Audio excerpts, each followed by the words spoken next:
నాకేగా super cinema ఉద్దరం పడిన cinema అంటే తెలుసా जय प्रवासना अम्मा देंगे। देखा देखा खुश तो ऐसे हो रहा है कि पता नहीं क्या ऑस्कर लेवल एक्टिंग कर दी इनके प्रभास डिकैप्रियो डी पचिनो ने। कोई मुझे समझाएगा कि प्रभास पे कौन सा लोन चल रहा है जिसके चलते उसे ऐसी सड़ी शकरकंदी जैसे फिल्म साइन करनी पड़ी। और इस फिल्म का जो डायरेक्टर है मारुति, उसे तो अब जो प्रभास के फैंस घोड़ी बनाएंगे ना, उसकी तो लाइव कवरेज चाहिए मुझे। क्या बोला था उसने? मम्मल्ని డిసప్పాయింట్ చేసావు మారుతి అని అంటే విల్లన్ నెంబర్ 17 गुर्तुपेट्टुकोंडी। भाई मैंने एक चीज नोटिस करी है कि कोई भी फिल्म मेकर या एक्टर अपनी अपकमिंग फिल्म के बारे में ये बोले कि that's the best thing they have created for Indian cinema, तो समझ जाना कि it's a trap, it's a dam fucking trap. और इसके एग्जांपल हमने रिसेंट में देखे ही हैं, आदि पुरुष, कनप्पा और अब राजा साहब। फन फैक्ट, तीनों में ही प्रभास है।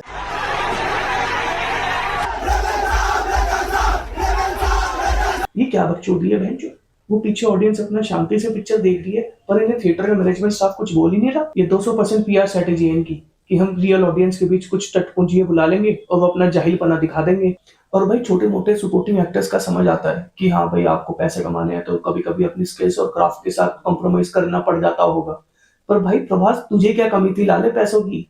तूने तो बाहुबली के बाद अब तक 1000 करोड़ कमा ही लिए होंगे, तो फिर ये 150 करोड़ से क्या ही हो जाता अगर नहीं कमाता तो। यार आप बताओ मैं किस एस्पेक्ट पे बात करूं फिल्म के? अगर आपने फिल्म देखी है तो पूरी फिल्म में कंटिन्यूटी है ही नहीं। फिल्म में एक सीन है जहां 1 करोड़ रुपए से भरे बैग के लिए एक चीपली कोरियोग्राफ्ड फाइट सीक्वेंस है। उस फाइट सीक्वेंस के बाद उस भरे बैग का होता क्या है उसका कोई फॉलो अप ही नहीं है। फिल्म के स्टार्टिंग में एक सीन है जहाँ अनीता नाम का कैरेक्टर प्रभास को 5 लाख रुपए देती है और वो समझ भी आता है कि वो दोनों कई सालों से एक दूसरे को पसंद भी करते हैं, पर उस लड़की का उसके बाद कोई रोल है ही नहीं। सीधा क्लाइमेक्स में आती है और वो भी 2 सेकंड के लिए। फिल्म में काफी सारी जगह अब्रप्ट कट्स लगे हुए हैं इस वीडियो की तरह। एक सीन में दादी को कुछ गुंडे उठाकर ले जाते हैं, तो पहले तो मालविका उनसे फाइट करती है, फिर एक गुंडा उसे भी 2 झापड़ धर देता है।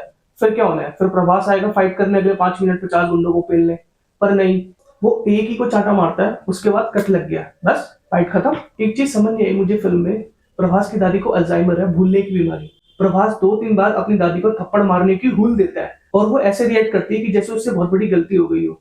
इतना आगे निकल गया है क्या हमारा देश और सिनेमा कि अब अपना हीरो बूढ़ों और बच्चों पे हाथ उठाएगा और वो फनी लगेगा।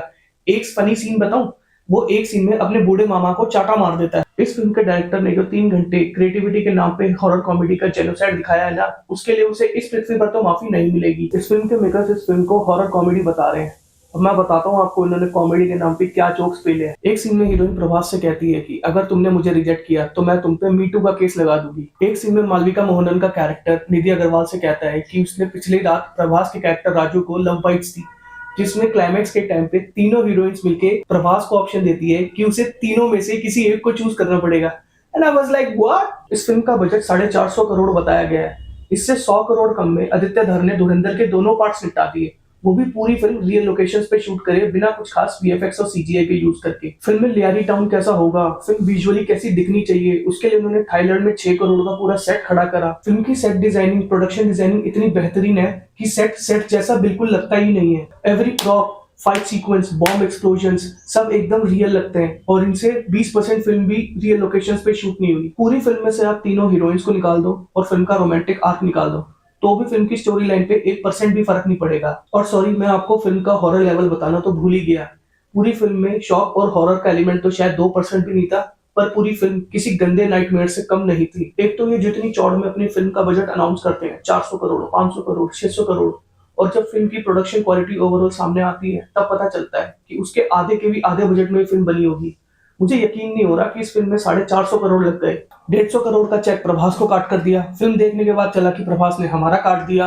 100 करोड़ में पूरी पिक्चर बनी होगी, 20-30 करोड़ प्रमोशंस में झोंक दिए, फिर भी भाई 100-125 करोड़ तो बचे हैं, वो कहां गए? फिल्म का जब टीजर ड्रॉप करा था तो प्रभास का ये ओल्ड लुक दिखाया था, जिससे लोग थोड़े बहुत अमेज थे कि शायद प्रभास के डबल रोल हो या फिल्म 2 टाइम जोन कवर करती हो। बट पूरी पिक्चर में प्रभास का ये ओल्ड लुक से रिलेटेड कोई सीन है ही नहीं।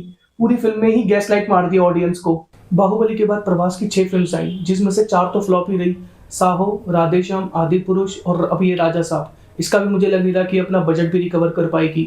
सलार में उस्ताद का उतना ही रोल था जितना राजा साहब में तीनों हीरोइंस का मिलाकर है, और कल की उस्ताद आपके चक्कर में हिट नहीं हुई है। नाग अश्विन की डायरेक्शन और अमिताभ बच्चन की स्क्रीन प्रेजेंस ही हुई है। जहां जहां आप आते हो वहां तो बल्कि और फिल्म डूबती है। तभी भाई मेरे ओपिनियन में Prabhas does not deserve the status of pan India star. He is just a regular Indian actor who generally does acting jobs in Telugu film industry. मेरी नजर में पैन इंडिया स्टार सिर्फ डायरेक्टर्स होते हैं, एक्टर्स नहीं। For example SS Rajamouli, Sanjay Leela Bhansali, Maniratnam, Sandeep Reddy Vanga. और भाई जो फिल्म के फाइनल ट्रेलर में प्रभास का जोकर वाला लुक था वो भी किसी चीप गिमिक स्टंट से कम नहीं था। वो बस एक अनाउंसमेंट वीडियो थी राजा साहब 2 के लिए। उस जोकर वाले लुक का इस मूवी से कोई लेना देना ही नहीं था। वो भी बस लास्ट में शूट कर दी होगी क्योंकि अभी सीक्वल्स की वेव चल रही है, तो इतना कॉन्फिडेंस होगा कि ये भी चली जाएगी। भाई कौन सा माल थूकते हैं ये लोग, और इतना कॉन्फिडेंस आप कहाँ से जाता है कि इसका सेकंड पार्ट भी बनाएंगे। जब आप ये पिक्चर देखते हो तो आप चीटेड और फ्रस्ट्रेटेड दोनों फील करते हो कि भाई ये क्या देख लिया मैंने।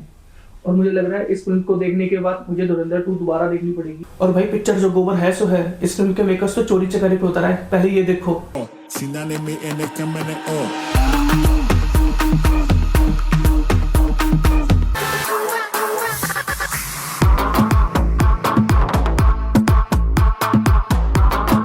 सुना, गानों की बीट तक चुरा ली इन्होंने तो बिना क्रेडिट्स दिए।